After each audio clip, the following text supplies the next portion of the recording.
भगवत गीता का क्या महत्व है, उन सारी चीजों के ऊपर हम आज चर्चा करेंगे कि किस तरह से भगवत गीता से हम विद्यार्थी जीवन में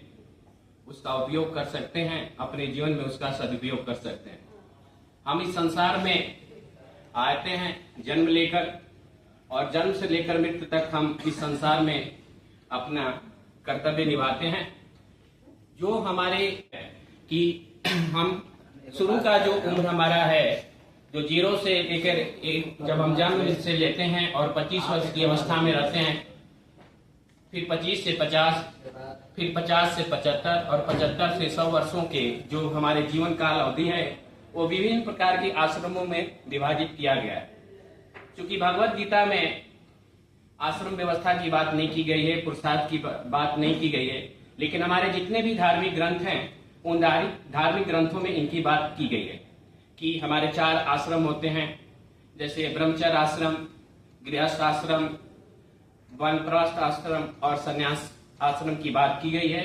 और जो पुरुषार्थ की जो बात की गई है वो ब्रह्मचर्य में हमें अर्थ के विषय में काम करने के लिए बताया गया है कि 25 साल की अवस्था किसी भी व्यक्ति के लिए ज्ञान अर्जन की अवस्था होती है, बौद्धिक क्षमता बढ़ाने की अवस्था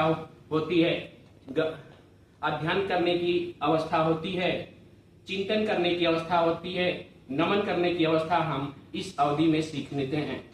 ये श्री कृष्ण भगवान जी अर्जुन को समझाते हुए गीता में बताते हैं कि व्यक्ति जन्म से लेकर मृत्यु तक अपने कर्तव्यों का पालन करता है, और कोई भी व्यक्ति एक क्षण भी बिना अपना कर्तव्य किए हुए इस संसार में जीवित नहीं रह पाएगा। बालक भी जन्म लेता है तो उसको सांस लेने के लिए अपना कर्म करना ही पड़ता है, और व्यक्ति जब अंतिम सांस लेता है तो अंतिम सांस तक उसको सांस लेने की प्रक्रिया के अंतर्गत उसको कार्य करना ही पड़ता है।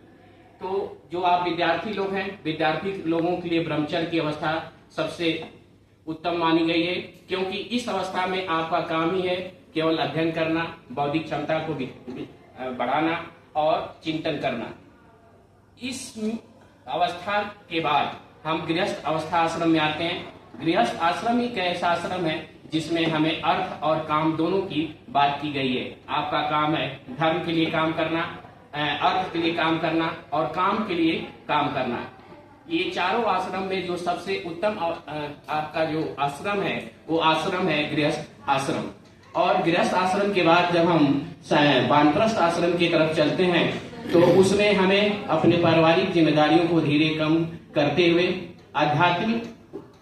कार्यों की तरफ हमें आगे बढ़ने का हमारे आश्रम व्यवस्था की गई है। और फिर जो 75 वर्ष की ऊपर की जो अवस्था है वो हमें संन्यास आश्रम की अवस्था व्यक्त की गई है कि इस अवस्था में हमें सारी चीजों से